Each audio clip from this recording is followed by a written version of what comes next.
Hello, and welcome to Follow the Woo podcast, where each week I, Fenelon Kush, will guide you on a journey into the land of the woo.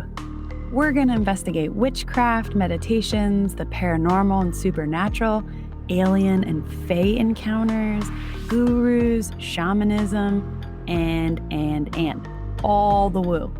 So hold on to your butt. This just might be the weirdest part of your day.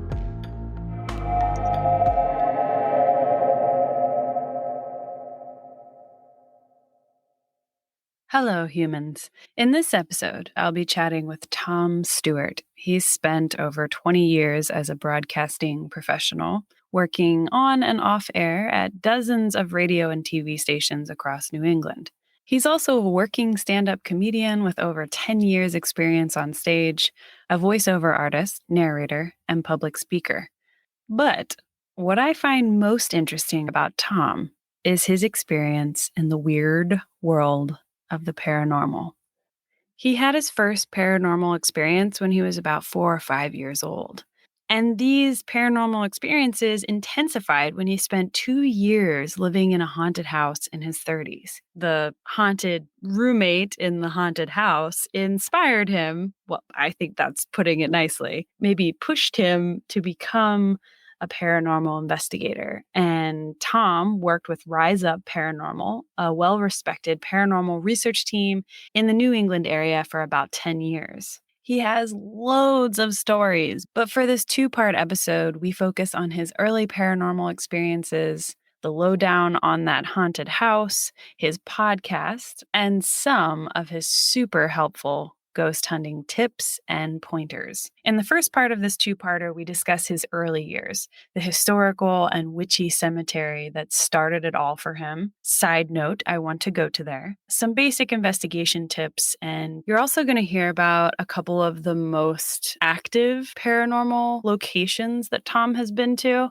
Belcourt Castle, the Pain House. He's going to talk about some of these EVPs, and then you can listen to those EVPs firsthand on his podcast, My Paranormal Story. Stay tuned for the story about the haunted house and more in the second part next Wednesday morning. I could talk to Tom for like 1,000 years, and we just about did that for this interview, but here's a pared down version for you.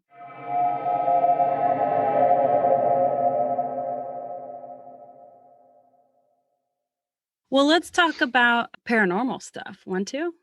Okay. Yeah, let's do this. I want to talk about the beginning of your path. You had mentioned on our preliminary call, your first paranormal experience was when you were pretty young, right? How old were you? It was the earliest one I can remember was I was probably only like 4 or 5 years old. And I can remember seeing animals in my room and on my bed. And they were kind of like, I don't know, I called them animals, but they weren't like stuffed animals, and they weren't like any animals that I knew of at that age. They were just these weird little animals that I was friends with.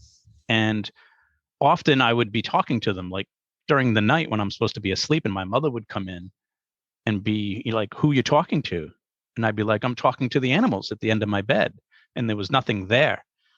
So she used to just play along and be like, "All right, all you animals get out of here. He needs to sleep." And they would leave and I would go to sleep. And I can remember, vaguely that happening a few times, and my mother has confirmed it too. But it wasn't something I remembered until when I was adult and I was writing these paranormal stories for my podcast. I started reaching into my memories of things, and that was one of the memories I had from being a little kid. I've actually heard a lot about imaginary friends lately as being some sort of entity. How do you define those animals now for yourself, or do you? I don't really define it. I just kind of think of it as a strange thing. Like, was I imagining it, or were they really there and only I could see them? I don't know. I mean, if someone else was saying it to me, I'd be like, that's pretty silly. But Yeah. because I know that I saw them, and I know that a lot of kids see things that we call imaginary, but maybe they're not. There is some science to back up that kids are a lot more sensitive to things than adults are. From a psychological standpoint, adults, we've been kind of preconditioned to think certain things exist and certain things don't. But when you're 4 or 5 years old, you haven't had any of that brainwashed into you. It's an open playing field. So anything that exists, you might be able to see it because you haven't been told it's not real. Hmm. You know what I'm saying? Yeah. So imaginary friends could be something there, a spirit, a ghost, an entity, something. But because adults have kind of just washed it out of our minds that it can be possible, maybe we don't see it. And there's also something to be said about a lot of the senses haven't formed yet when you're really young. Your eyesight, your hearing, you don't really start to form until you get older. You know, when you get older, your vision starts to go, your hearing starts to go. But when you're young, it's all right there. It's like full spectrum. You hear all those stories about kids seeing ghosts in their bedroom, but the parents can't see it. Sometimes when kids see these quote unquote imaginary friends, they start saying things that the friends have told them that they would otherwise have no way of knowing, whether it be a story or a name or a person. You hear stories about, kids who have never met their grandparents because they passed away, but yet they know everything about them. And there's just no way they could know this. So there's so much unexplained. But I don't know. I feel like we're in a society where we just dismiss it, maybe Yeah. because we're too afraid to admit that it's something. But I think it's beyond imagination. I think there's more going on there for sure. So you had these animals that you hung out with for a little while when you were 4 or 5 years Mhm. old. Then what was the next paranormal experience you can remember? When I lived in that house as a little boy, there were different things that happened. I would hear noises in the basement. There was a side of the house that I wasn't allowed to go into for some reason. And so I've kind of speculated some paranormal about those things. But then we moved out of that house and I ended up growing up in Pawtucket, Rhode Island. And when I was a teenager, I ended up with lots of friends who were into different things. They were into witchcraft, they were into Ouija boards, they were into all this type of stuff. And I wasn't really into it, but I definitely wanted to learn about it. I was a very curious kid, adventurous, and I always wanted to know what was going on, whether it was one way or the other. Is it true? Is it not true? So I would hang out with some of these friends and we would go to places like cemeteries and all these spiritual places that were around where I lived. And one of them was a cemetery, Swan Point Cemetery in Providence, Rhode Island. And it's known for a lot of spirituality. There's a wooded area in the back where lots of witchcraft and Wiccan practices are conducted. In the cemetery itself, there's a huge tomb called the Amasa Sprague tomb. And at the time, it was known as a very spiritual place because the father who had the tomb built for his family, on the top of it, the tomb was kind of built into a hill. And when you go up to the top, it was trees and bushes, and it formed like a huge circle. And you could kind of walk into it. And in the middle, it would be kind of almost like a cave because it was 5 really tall trees. And the branches would go over like a canopy. And then the rest of it was surrounded by bushes. So it was like walking into a cave. It could be completely sunny and hot outside, and you would walk into this, and it would be cool and shady and dark. And the trees were placed to form a 5 pointed star. So lots of people went there to do seances. They would place curses or do all kinds of things like that. And the trees had burn marks on them, and people carved different symbols, all kinds of strange stuff. And it started to get out of hand. The cemetery eventually had to get permission from the family's ancestors to wipe it all out because there was just too many people sneaking into that cemetery and doing things that they weren't happy about. Security would have to chase people, and there was a lot of mayhem. But I used to see weird things in that cemetery. It's actually the same cemetery where H.P. Lovecraft is buried. Really? Yeah. And he's originally from Providence, from Rhode Island. And this is where his tomb is. And it's a very modest, small stone. Like, unless you knew where it was, you're not going to find it because the cemetery is huge and he's just got one little stone. But the people who know where to find it, he gets lots of visitors. And they leave little tokens, they leave coins, they leave little toys or flowers and things like that. So he's buried there, and he's not too far from that Sprague tomb. So I used to just hang out in this cemetery all the time. I don't know why. I was always just attracted to it. During the daytime, it's a beautiful cemetery. It's like a park, and people use it like a park. People will go in there and jog. They'll have picnics. They'll ride their bikes, and it's all graves around us, but it's just done up so pretty. It's just weird of all those different stories and urban legend that I learned about the place. I actually do a two-part, I think it's a two, it might even be a three-part episode on my podcast about the cemetery, about the different things that I experienced there. There was the legend of a person who visits H.P. Lovecraft's grave every year on his birthday, and they leave like a bouquet of flowers there. And it's supposedly some mysterious person in a long jacket. So I got there one morning really early and ended up seeing the person and followed him, and he disappeared into the woods. I assume it was a guy, could have been a woman, I couldn't tell.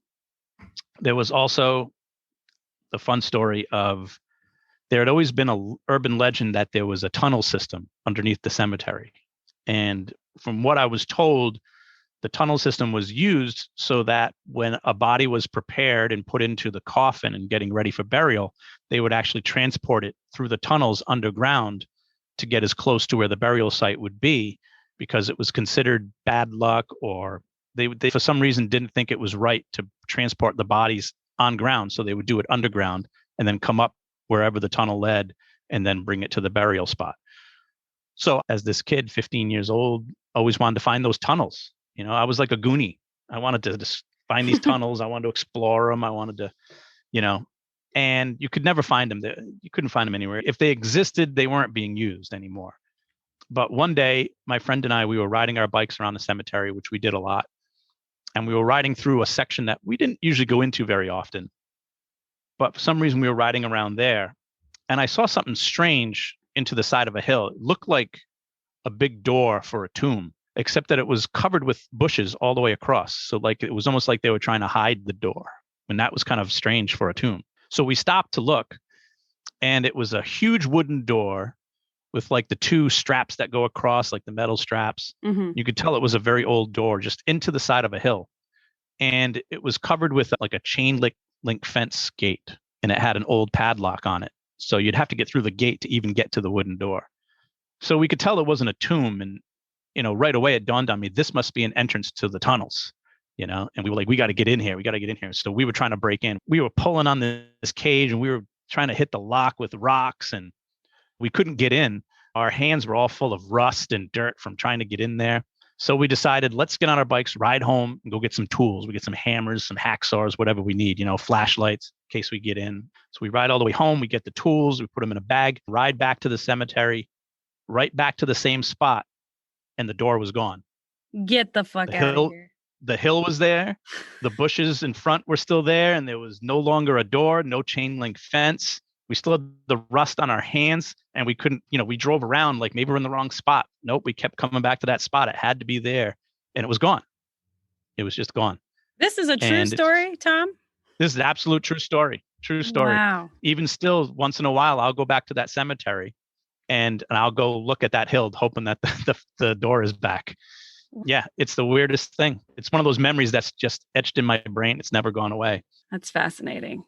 Yeah, we were like 14, 15 years old when we were doing that and spending all this time in that cemetery. For some reason, I just love that cemetery. So when I'm in the area, I'll spend a little time in that cemetery and just reminisce about all the different things that I knew about and saw in there, you know, like the tomb. And, you know, I'd look for that door again. And I have a high school friend who died when I was in high school, and he's buried there. So I'll, you know, go see his tomb. You know, once or twice a year when I'm in the area, I'll stop in there, or sometimes I'll tell someone about it and they're like, oh, I want to go. And so maybe I'll take them and, you know, do a little tour guide visit of the cemetery. It's funny because it's so beautiful, but there's so many urban legends and secrets and paranormal things going on. The whole history of the cemetery, and I'll go into it real quick, is before it was a cemetery, it's on the bank of the Providence River. And back in the early settlers' times, all the witches were being cast out of Massachusetts. So a bunch of them came down to Rhode Island and settled on the bank of the Rhode Island River because witchcraft was okay in Rhode Island when there was the 13 colonies. So this huge witches village was built on the coast there, which is right where the cemetery is. And apparently one night, some people from Massachusetts came down and in the middle of the night killed all the witches and burnt the entire village to the ground, killing all of them. And they were men, women, and children. And supposedly that is the hallowed ground that is there. And the cemetery is built right on that. There's a wooded section between the cemetery and the river. And that section, if you walk into those woods, if you know where to look or how to find it, you'll find witches' circles out there where today's practicing witches still go out there because it's such hallowed ground, and they will do their witchcraft stuff. When I was 14, 15, and we were walking around in those woods, we'd been chased out of there a few times by people in like the witches' robes and stuff because we were imposing on what they were doing. So they would chase us out of there. We had gone back there when they weren't there a couple of times and found their witches' circles. And it was just like a little fire pit in the middle, and there'd be stones to sit on all around the perimeter. And they'd all have drawn symbols in the ground next to their stones to identify their spot. And you'd see broken glass and different things in the fireplace. And we used to find weird things out there. We'd find different staffs and decorated sticks and things like that that they were working on or left behind. One of my friends, his older brother was a male witch. We used to bring things to him and say, hey, what's this thing? One of the times I found a stick that was about 12 inches long, and it had weird carvings on it. So I said, yeah, let's take it to your brother so we can find out what this stick is for. And he tells me it's a directional stick. And what you do is you balance it on your finger. Wherever you found it, you go to that spot, you balance it on your finger, kind of like we used to do in school with a pencil. We'd kind of balance it on a finger and it would just kind of move and steer until it finally settles. You do that with the stick and then you follow it and it'll bring you to something. But he said the problem is it goes in two different directions and you have to pick one direction. And if you pick the wrong one, you're going to go to something that's bad. But if you go to the right one, you're going to go to something that's supposedly good. So we did that. We went back to the spot. We held the stick. It pointed in two different directions. I went one way. My friend went the other. He ended up in like this big gathering of pricker bushes, which obviously was not the good place. And I went the other way through some bushes and found a witch's circle. So apparently that was what it was there for. It was pointing to that. So we put the stick back where we found it and, and walked away. But it was just story after story like that, just weird things. And I was crazy, 14, 15. I'd be in that cemetery at night by myself.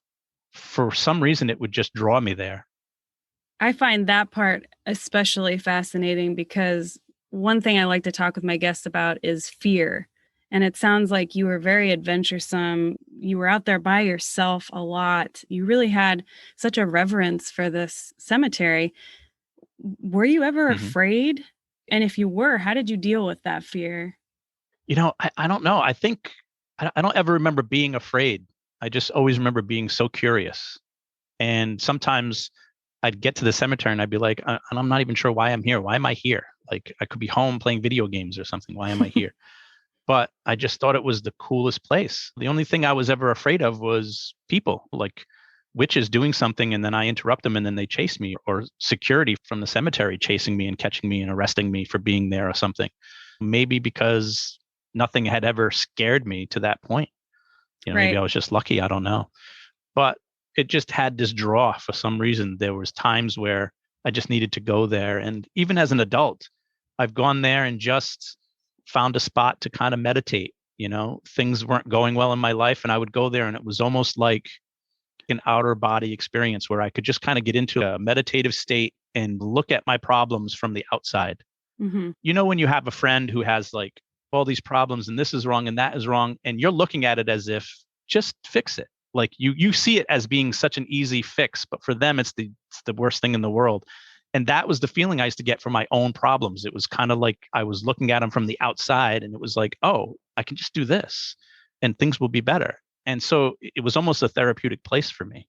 As weird and strange as things were there, they had positive effects in a lot of ways too. Mm. It certainly sounds like an energy center of some sort. Yes. Do you think these experiences in the cemetery were the seeds planted to start your podcast later on, to become a paranormal investigator later on? Yeah, I think unknowingly, because the more things I learned about, the more things I experienced, the more I wanted to know more about them. I became so much more curious. I wanted to investigate more things. So, if my friend's brother, who was the witch, was doing a seance, I wanted to be part of it just so I could see what it's like and what it's about.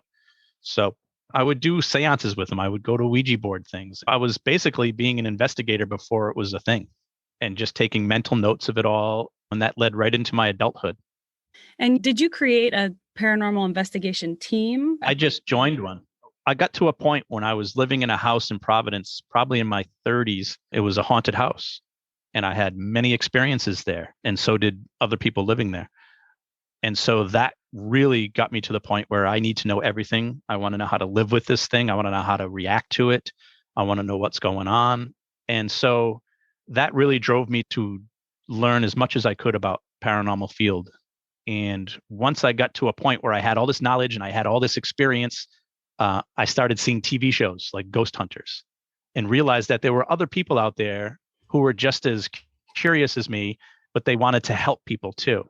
And I said, you know what? I should be helping people. So I looked on the internet, paranormal teams that were in my local area, and I found one, emailed them, sat down with them, and I ended up working with them for a long time. Since we're on the topic, what do you think of this new sort of influx in the past 5-10 years of all of these different kinds of ghost hunting shows? I'm curious, what's your perspective on them, since you do feel like an early paranormal investigator before it became more mainstream? Well, I think it's kind of a double-edged sword. I think it's good that the idea of paranormal activity has come to the forefront so much that people aren't afraid to talk about it anymore. Even 10, 15 years ago, people were afraid to say that they think their house is haunted or they think that there's some spiritual activity around them. And so most people didn't talk about it, so nobody was investigating it. It was rare.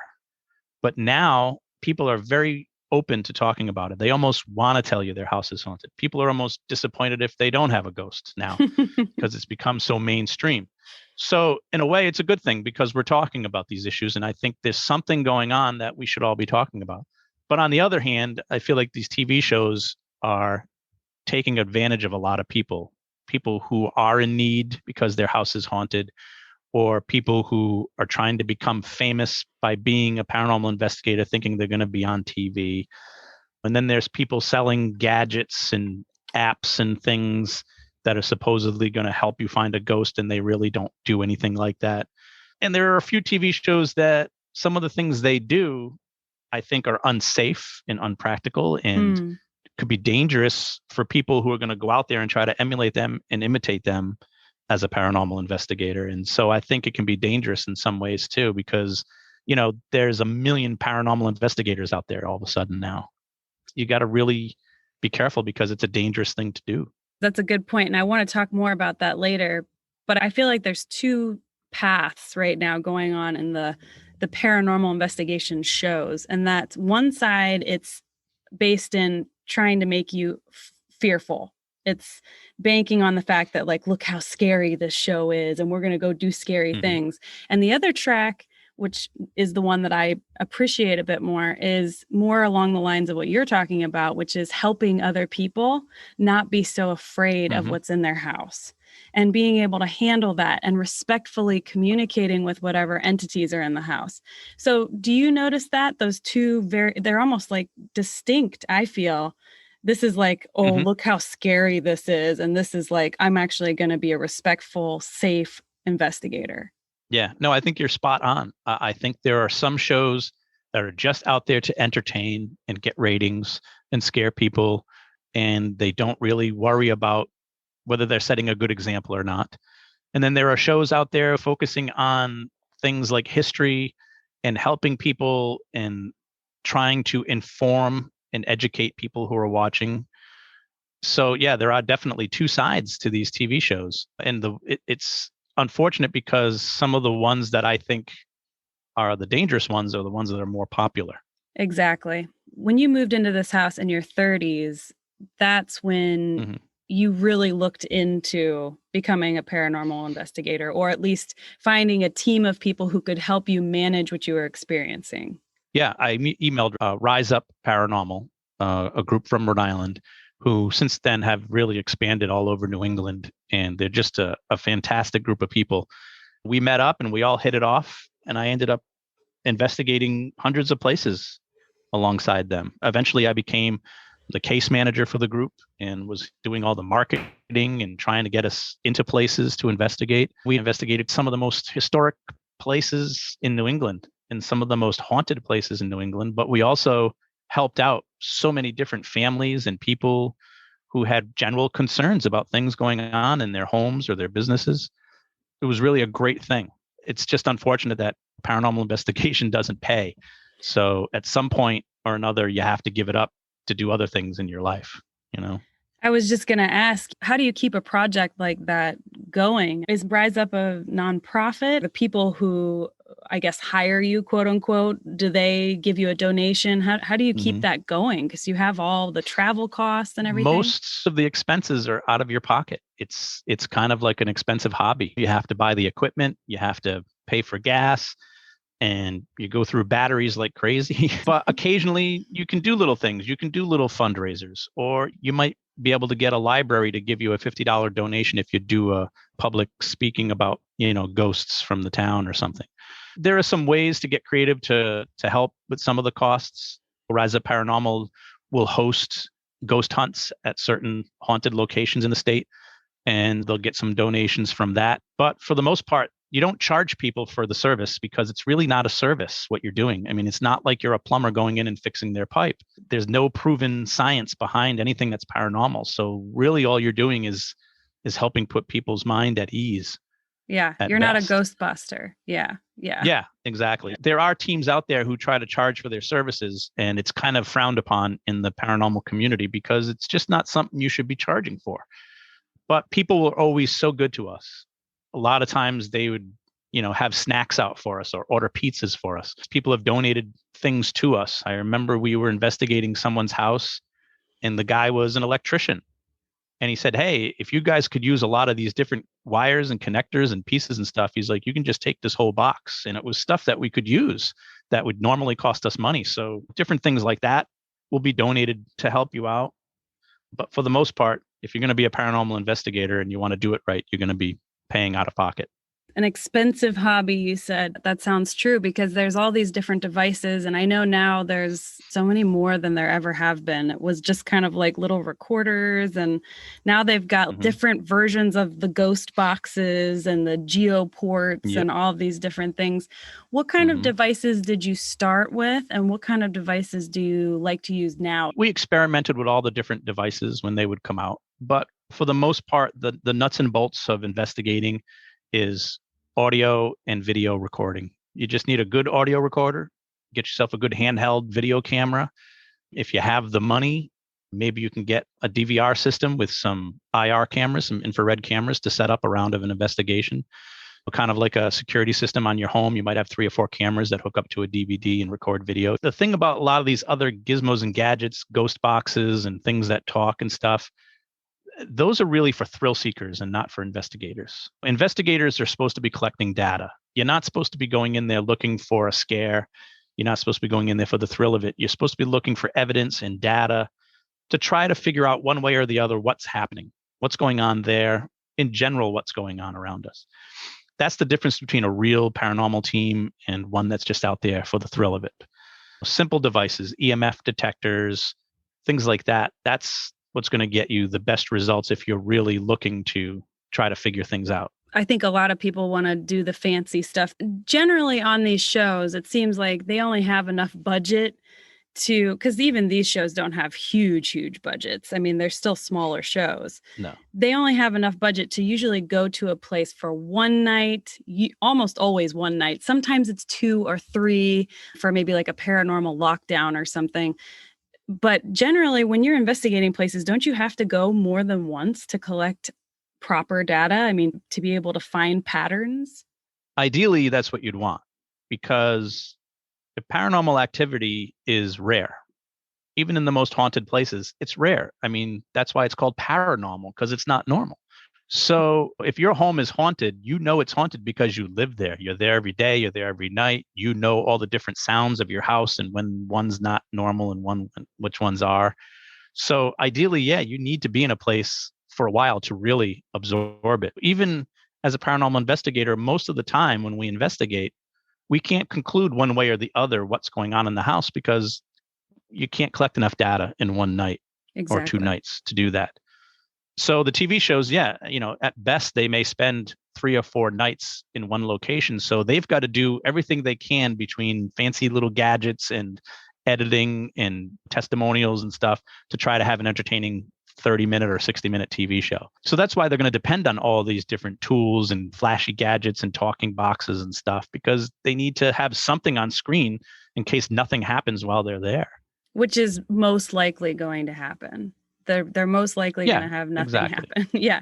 And Yeah. we always, when we Yeah. watch these shows, my partner and I, we always laugh because we're like, oh, come on. Because the cliffhanger at the commercial is like something amazing is about to happen. And then you get there and you're Yeah. like, nothing is happening. Nothing has Yep. happened. There, Yeah. it's just, But it's fun. I mean, I still enjoy watching the oh, shows, yeah. Yeah. but because I've done it so many times, I'll look at what they're doing. I'll be like, no, that's not what they're saying it is. No, no, no. But you know what?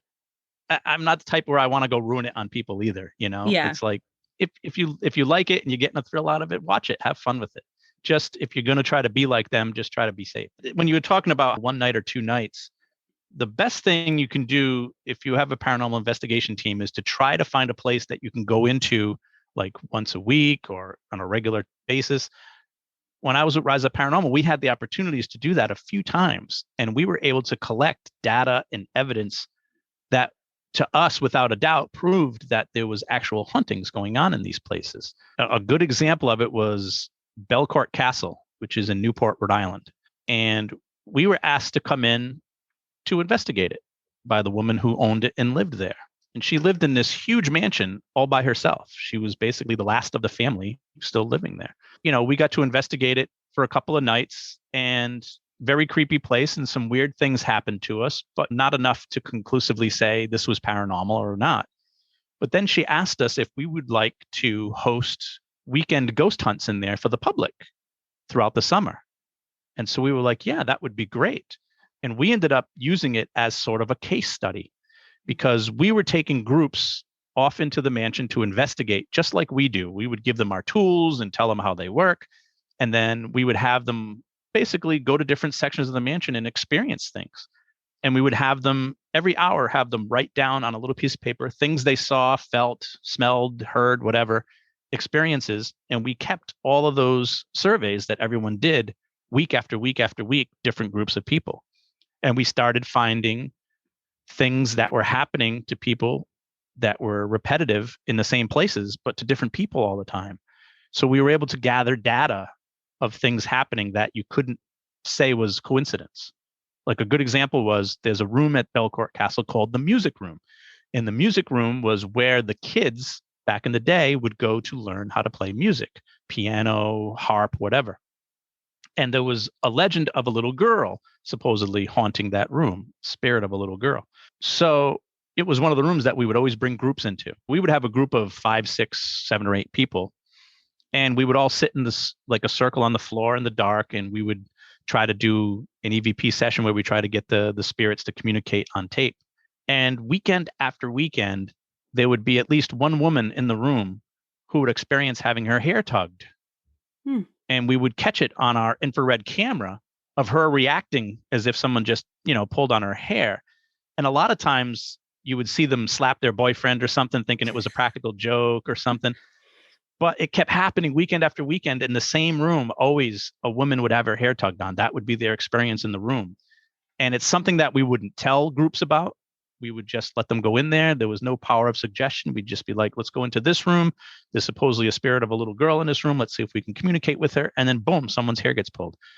After that happens half a dozen times on different weekends with people who have never met before, you have to kind of think something's going on in that room that's pulling someone's hair, Especially if you're not telling them. Yeah. It was really important to us to never give power of suggestion. So we weren't doing these tours like they were historic tours. We were just saying, you guys are going to be investigators like us tonight. Let's go into this room. We would just give them the lowdown. We think there might be a girl haunting this room. Let's try to talk to her. And we'd put out the EMF detector. We'd put out a recorder, things like that. And a lot of these people brought their own stuff. A lot of them were into investigating themselves. So they'd bring their own recorders. They'd bring their own gadgets. And they would send us their evidence. And we'd get, EVPs of the same voice from different people from different weekends. But you still hear that same voice of that's supposedly a spirit in a certain room, and the whole summer we just collected so much data. It just blew our minds of how consistent things were being in these different rooms. So it goes to your point that you're not going to really be able to conclude anything from a night or two, but you might be able to at least disprove a few things and help a family out. The noise that's coming from the basement, it turns out you have a pipe that's backed up, or you have something living in the attic. There's a raccoon up there or something, and that's what the noises are you're hearing. Maybe you can help disprove some of the things they're hearing so that they feel more comfortable in their house and their kids aren't scared anymore because you've showed them evidence that it's not ghost. But to conclude that there is paranormal activity in a location, you really have to spend a lot of time there collecting data in order to get to that point. You did this for how long? Did you say 10 years? Yeah, I think officially paranormal investigating for probably like 10 years, 9 or 10 years. And then I had to kind of taper it off because I was getting involved in other things in my life. And people don't realize how much time you have to invest in paranormal investigating. You have to find clients, you have to interview the clients, you do a pre-interview, and then you got to set up an investigation, and then you got to do the investigation, and then you got to go over hours and hours of audio and video to look for evidence, look for paranormal things. It's a long, dragged out process that people don't know about because they don't show those parts on the television shows. Right. They just show you the fun stuff where you're walking around, looking for ghosts. So it's very time consuming. And that's why you usually want to have a lot of devoted people in your group Right. to try and break up all the work. You said you had done hundreds of paranormal investigations. Is there one that stands out to you that just like blew your mind or made you want to run out the door of the house you were in or shit your pants? Now, I've had many experiences that most people probably would react that way. But for me, the scarier it seems, the more I want to learn about it. And that's what makes someone a good paranormal investigator. When you hear the creepy noise, you run towards it, not away from it. So, I mean, I've heard voices, I've seen things move, I've had things thrown at me, I've been touched, all those things. You get startled, it makes you jump, but then you're like, you want to see it do it more. It's like, can you do it again? Touch me again. Can you touch both of us? All of a sudden you want it to happen more because you want to be able to catch more of it on record, on video or on recording. But some of the best places I've been to, Belcourt Castle was definitely one of the most haunted places I've been. The only time I was ever uncomfortable there was on the third floor. It was a section of the place that visitors didn't get to go to. It was the old servants' quarters. When the place had servants way back in the day, this is where like the maids and butlers and stuff would stay. Just tiny little bedrooms with a common bathroom. And we would investigate up there quite often because there was a lot of reports of activity up there. And one day, myself and two other investigators, we went into one of the bedrooms.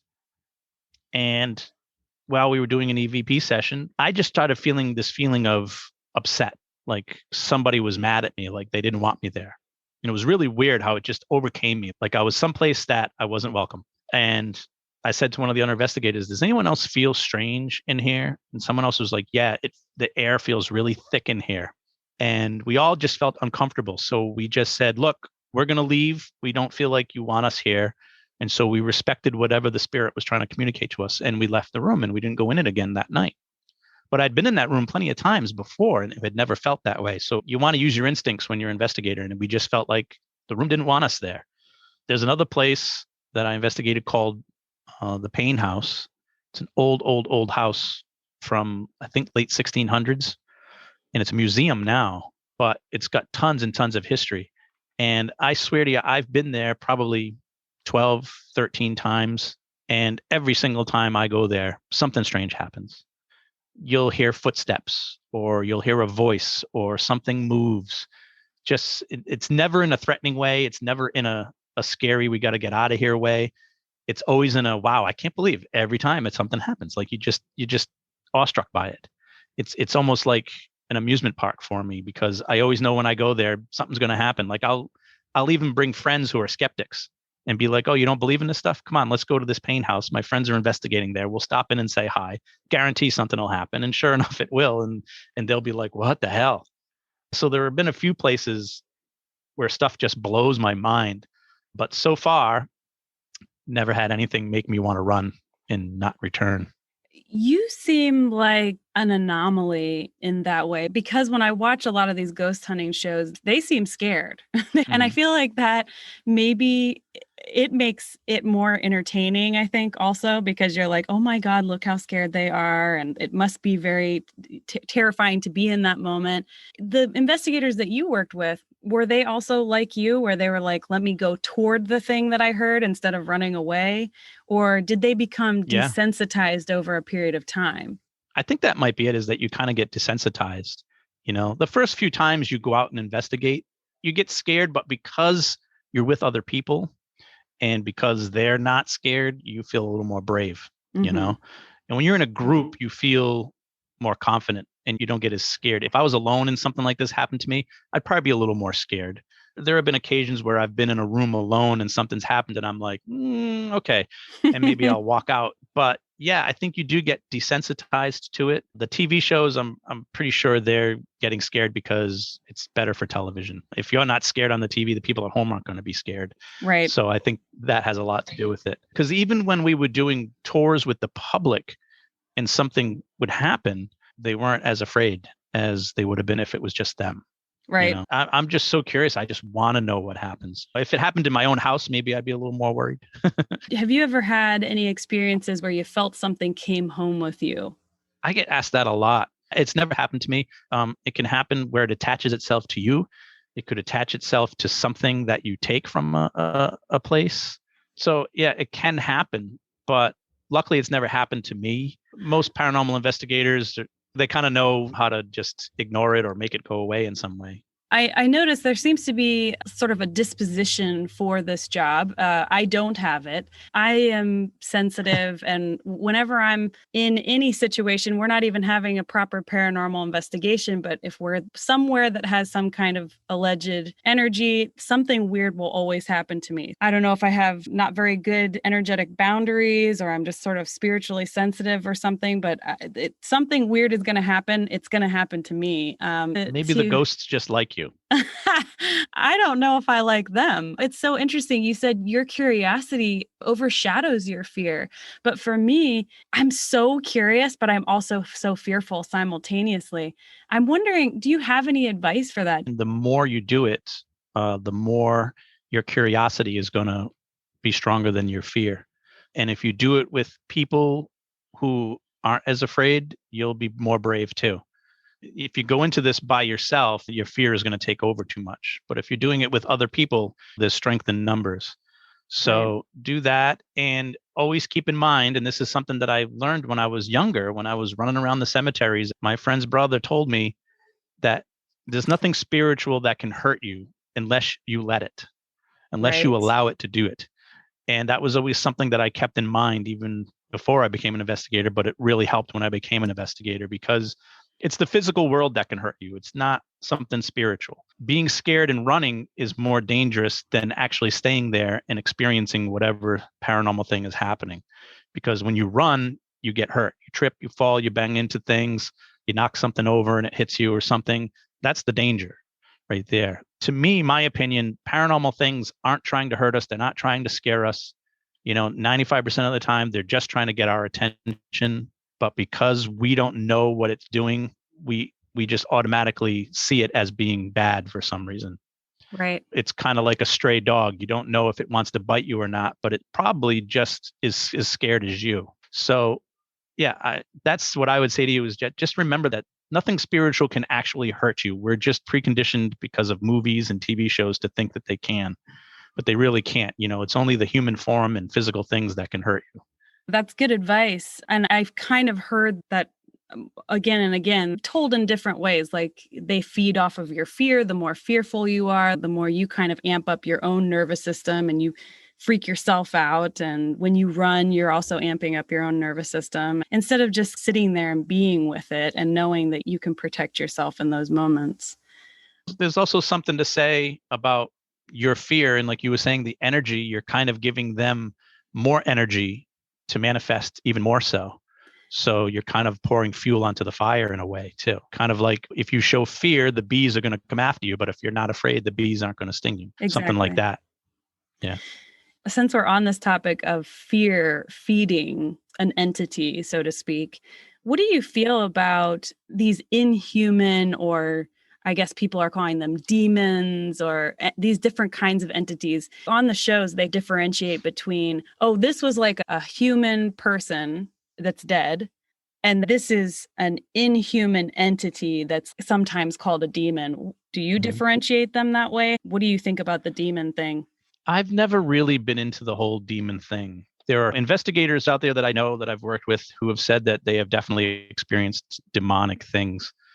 I'm not a religious person, so to say I believe in demons would have to mean that I believe in angels or God or heaven or in hell. And I just don't apply to any of those things personally. To me, I just feel like there is something going on in another realm that we're not aware of, be they spirits or entities or whatnot. And sometimes they'll be angry, sometimes they'll be mean. For me, most of my experiences, they've just been curious or as scared as we are. So I can't dismiss demons because maybe I just have never come across one. Maybe I'm just lucky. It's a rare thing.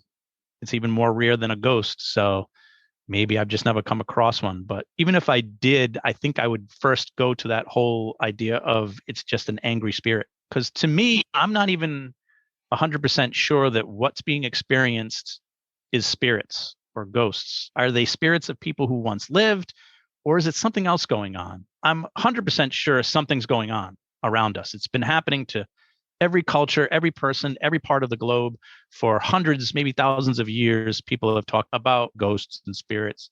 So something's there, but we just automatically go to the idea of, oh, well, it's a spirit or it's a demon. But how do we know it's not something more scientific than that? Maybe it's something biological in our heads, or maybe it's something we can project ourselves. Maybe it's some quantum physics string theory thing. There's so many things we don't know about in our universe that it could be a lot of different things. Maybe it's a time traveler, or maybe it's an alien. We just don't know. So when I was investigating, that was one of the things I was actively trying to find out is, can we get this spirit to confirm that it was once a living person? And I've seen some evidence of that, but not enough for me to conclude that every situation is that. I've come across some angry spirits, but never anything that I thought was a demon. I guess you have to take that for what it's worth. Everybody has their own belief when it comes to these things. Yeah, they definitely do.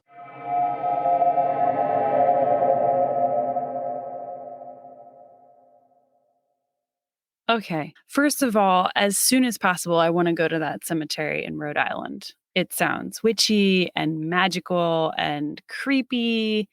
And I don't know if I can handle being there at night, but I definitely want to search for that door that Tom was looking for. What is that even about? A mysterious door there, and then it is not there. Let us join together, follow the woo listeners, and drive to this cemetery and find the door. I'm kind of kidding, but I'm kind of not. Second of all, Belcourt Castle and the Payne House, sign me up. Now, I'm not going by myself, but if I could go with a team, I would definitely love to investigate those two places where they seem to get a ton of EVPs. And the Payne House, it sounds like they get some activity every time they go. So there's that. Follow the Woo investigation style. Huh? Huh? Huh? Make sure you tune in to Follow the Woo next week to get the second part of this long chat I had with Tom, because that's when we get into the nitty gritty of what went down when he lived in that haunted house for 2 years, which for me would be 2 years too many. Just saying. Although I am trying to lean into my fears, so maybe I could handle it with some practice. Please go listen to Tom's awesome stories on his podcast, My Paranormal Story. You can listen to that anywhere you listen to podcasts. You can also find his books, his ebooks, and audiobooks on Amazon, Kindle, and Audible. Check out his website at myparanormalstory.com. All of that info will also be available to you in the show notes for this episode. Also, if you're interested in checking out Rise Up Paranormal, it's super easy to find. It's riseupparanormal.com. And you can find some of those EVPs from Belcourt Castle available under the evidence tab on their website if you want to check that out. If you have any specific questions about ghost hunting or paranormal activity, or you want to share your own paranormal experiences, please email me at followthewoo@gmail.com. Alrighty, until next time, people.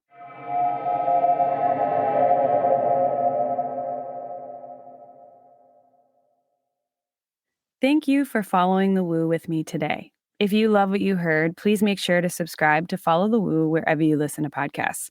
And if you're feeling particularly stoked about this show, please leave a review and or rating. You can also support this podcast by becoming a member of the Order of Woo, where you'll get community access and loads of extra goodies exclusively on Patreon.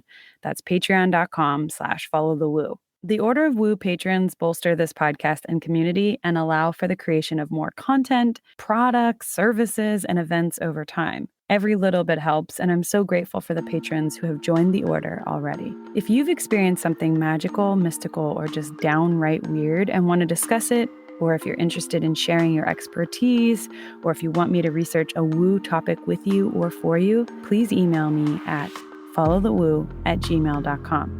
Join me next week for another woo topic, and remember, tell the truth, be nice to each other, and if it feels right,